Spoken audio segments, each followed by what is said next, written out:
sini saya akan menjelaskan tentang korelasi Pearson dan Spearman.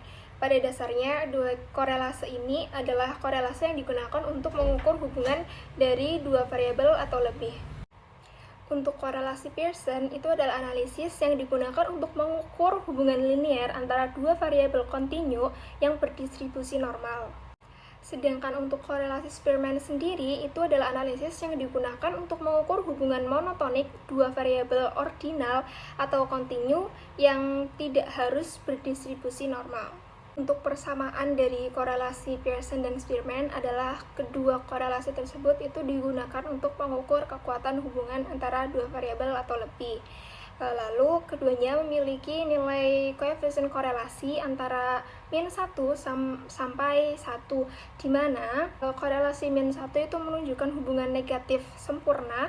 Jika satu variabel naik, akan menyebabkan variabel lainnya turun secara proporsional. Sedangkan kalau misal nilainya 0, itu tidak menunjukkan hubungan linear antara kedua variabel. Kalau misal hasilnya 1, menunjukkan hubungan positif sempurna, di mana jika satu variabel naik, maka variabel lainnya juga naik secara proporsional.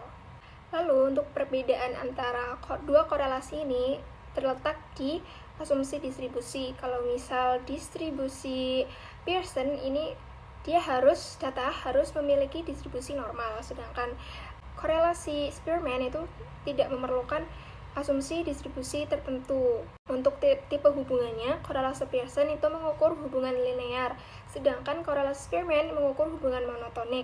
Dia tidak harus linear.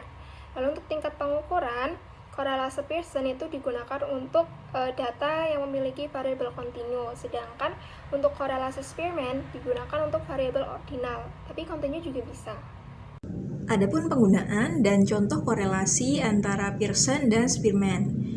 Dalam korelasi Pearson kita akan membahas tentang penggunaannya. Di antaranya adalah data yang bersifat kontinu, kemudian hubungan antar variabel itu linear, kemudian ada data memenuhi asumsi normalitas. Selanjutnya contoh penggunaan, misalnya pada bidang kesehatan, dia dapat digunakan untuk mengukur hubungan antara tinggi dan berat badan. Kemudian pada bidang ekonomi bisa menilai keterikatan antara pendapatan bulanan dan pengeluaran rumah tangga. Kemudian untuk bidang psikologi bisa menganalisis hubungan antara IQ dengan hasil tes kognitif. Nah, kemudian pada korelasi Spearman digunakan ketika data tidak terdistribusi secara normal. Kemudian hubungan antara variabel bersifat non-linear atau monotonik. Jadi berkebalikan dengan yang tadi. Kemudian variabelnya bersifat ordinal atau peringkat atau berdasarkan peringkat atau urutan. Kemudian contoh penggunaannya bisa pada bisnis dan pemasaran dengan mengukur hubungan antara peringkat kepuasan pelanggan dan peringkat kualitas produk itu sendiri. Kemudian pada bidang pendidikan bisa digunakan untuk menilai hubungan antara peringkat prestasi siswa dan peringkat motivasi belajar. Kemudian untuk riset sosial dia bisa digunakan untuk melihat hubungan antara tingkat kepercayaan publik terhadap lembaga dan peringkat persepsi dari transparansi tersebut. Nah, dengan dalam penyajian poin-poin ini diharapkan bisa memudahkan untuk mengingat dan memahami. Analisis korelasi adalah metode statistik yang digunakan untuk mengukur kekuatan dan arah hubungan antara dua variabel. Nah, terdapat dua jenis utama analisis korelasi ini. Nah, yaitu korelasi Pearson dan korelasi Spearman. Nah, korelasi Pearson ini digunakan untuk mengukur hubungan linear antara dua variabel kontinu yang memiliki skala interval atau rasio dan berdistribusi normal. Nah, nilai koefisien korelasi Pearson berkisar antara min 1 hingga plus 1, di mana plus 1 itu menunjukkan korelasi positif, sempurna, 0 itu menunjukkan tidak ada korelasi, dan min 1 menunjukkan korelasi negatif sempurna.